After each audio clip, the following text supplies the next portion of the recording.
You ask Tiger to solve. This deals with linear equations with one unknown. The final result is w equals 31/13. Let's solve it step by step. Simplify the expression. Expand the parentheses. Multiply the coefficients. Simplify the arithmetic. Expand the parentheses. Simplify the arithmetic. Expand the parentheses. Group like terms. Simplify the arithmetic. Group all constants on the right side of the equation.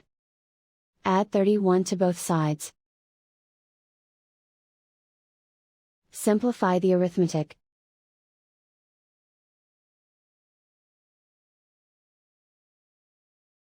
Isolate the w.